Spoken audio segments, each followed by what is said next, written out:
Great. Senator Rubio, good to see you again. I'm looking forward to working with you closely on many of the issues we're going to discuss today. As a senator, you've been a strong voice for American leadership, and I'm really confident you'll be a strong Secretary of State on behalf of President Trump and the American people for advancing America's interest. I believe you're the right man for the job. When we met privately, we talked about a range of topics, from China to Israel to the fate of the hostages in Gaza to energy policy. We also talked about something that hits home here in Pennsylvania for my constituents, which is the fate of Marc Fogel. As you and I discussed, Marc has been imprisoned by the Russians since 2021. I've had a chance to meet with his mom, 95-year-old Mafa. She was at the Butler rally with myself and President Trump in the front row when he was shot. We need to bring him home. It took far too long for the State Department to designate Marc as wrongfully detained by the Russian government, and was really a gut punch to many of us in Pennsylvania that Marc wasn't included in the swap last year. So, Senator, will you commit to working with me and others in our delegation to make Marc's return home a high priority? Absolutely. And in fact, I've been involved already. I've met with those families as well. We've had conversations about this. And there are two things I'd point to. Number one, this is a ridiculous case. I mean, this is an American that clearly there was an order given at some level that if you see an American and you have anything you can charge them with, let's charge them and let's collect these because we can trade them in the future for something. There's a global market for this now.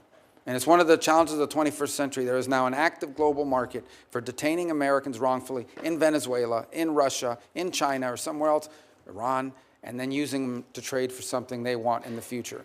And so I think there needs to be greater awareness put out about that reality. Although people are still going to travel and Americans are still a free people that have the ability to travel, this is a real risk. In this particular case, this has nothing to do with politics. No one can claim, nor do they, that he's a spy or that he's involved in a national security threat.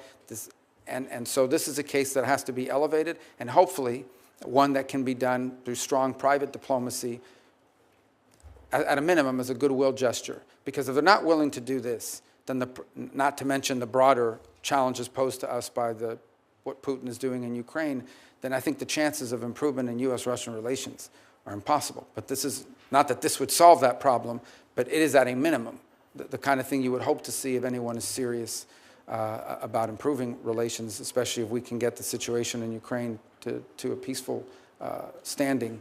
And I hope that this case will be one that we can reach a good result on. Good. Thank you. On the sad topic of hostages, as you know, Dina and I, my wife, live in Squirrel Hill in Pittsburgh. We've been part of a meeting with hostages in Israel and in the United States as recently as last week. Noah Aragami and Ronan and Orna Nutra, who lost their son, sadly, Omer, recently came to visit. And, President Trump said recently that all hell will be to pay if the hostages aren't released. If confirmed, what emphasis would you put on releasing those hostages in Gaza? Do you agree that a permanent ceasefire in Gaza absolutely must include the release of those hostages? Well, it must include it, because if it doesn't, there won't be a ceasefire for long. I mean, the Israeli commitment to bringing back their civilians, that's what these are. These are civilians. These are people, these are innocent people who were targeted and have been held in horrifying conditions, the health and well-being of which many of them we still don't know, but we believe there's a substantial number that are going to be released as part of this first tranche. And that's an important point as well. In regard to this agreement that has now been publicly reported on, it's not everyone. I think there's a first tranche of women, children, and people over a certain age, and then a second tranche of releases of males that are of military age, who they claim are all combatants, even though they are not. They just happen to be of a certain age. But without the hostage situation resolved, this situation will not be resolved. It is the linchpin of what's happened now. Hamas has been severely degraded, but these people, that include a number of American citizens, need to be home as soon as possible, and that will remain a priority in any engagement that we're involved in with regards to not just a ceasefire, but some permanent peace process moving forward. Very good. Thank you. Since October 7th, there's been a disturbing rise in anti-Semitism, pro-terrorist violence in our cities, on college campuses. You and I had the opportunity to write an op-ed together. And in that op-ed, we called on foreign nationals who support Hamas or other terrorist organizations to lose their visas and to be sent back to their home countries. As Secretary of State, of course, you'll be responsible for overseeing the issuance of visas. How will you enforce our laws to ensure that we remove supporters of terrorist groups from our country? Listen, my view on this is one of common sense. Okay? If you apply for a visa to come into the United States, and in the process of being looked at, it comes to light that you're a supporter of Hamas, we wouldn't let you in. If we knew you were a supporter of Hamas, we would not give you a visa. So now that you got the visa and you're inside the U.S., and now we realize you're a supporter of Hamas, we should remove your visa. If you could not come in because you're a supporter of Hamas, you should not be able to stay on a visa if you're a supporter of Hamas. That's how I view it. And I think that's just an issue of common sense. And we intend to be very forceful about that. Good, thank you. You know, fentanyl is killing 4,000 Pennsylvanians each year, over 200 Americans a day. President Trump campaigned on this throughout the country, in Pennsylvania, as did I, on we have to stop that flow of fentanyl. And of course, violent criminal groups in Mexico, including the Jalisco and Sinaloa cartels, terrorize our communities here at home with this deadly fentanyl, and the Mexican people with endless violence. As Secretary, will you initiate the process to designate these groups, these cartels, as foreign terrorist organizations? And if so, can you describe for the American people the national security tools that unlocks, that designation unlocks, to degrade the cartels? Well, first of all, the designation of a designated foreign terrorist organization brings with it a host of things. It makes it illegal to cooperate or work with them in any way, or to be supportive of their endeavors. It cuts off access to all sorts of banking opportunities and the like around the world where it's important to move money around. Now, that said, it's probably an imperfect tool when it comes to these groups that you're discussing, because these are sophisticated criminal enterprises. They are terrorizing the United States, but they are sophisticated criminal enterprises, and they operate in the trafficking of people, drugs, and migrants to horrifying effect.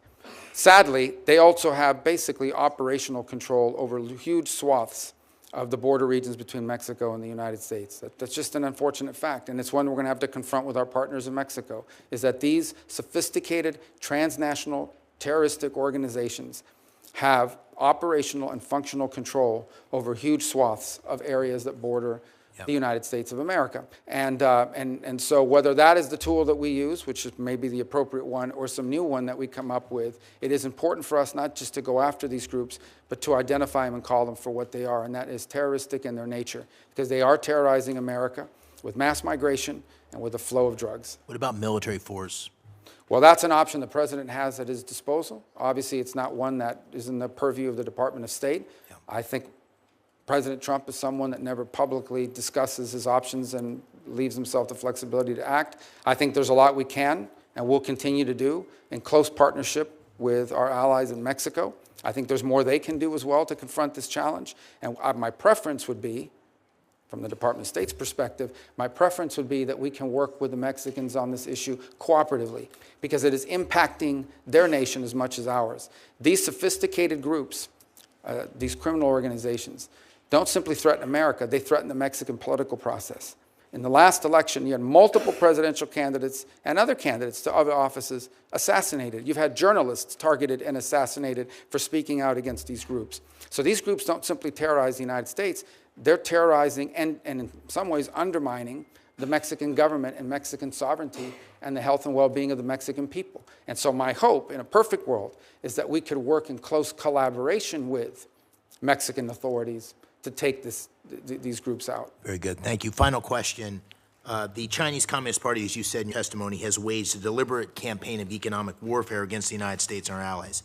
We need to restore, as President Trump has said, reciprocity in that economic relationship and impose cost on Beijing for hurting American workers.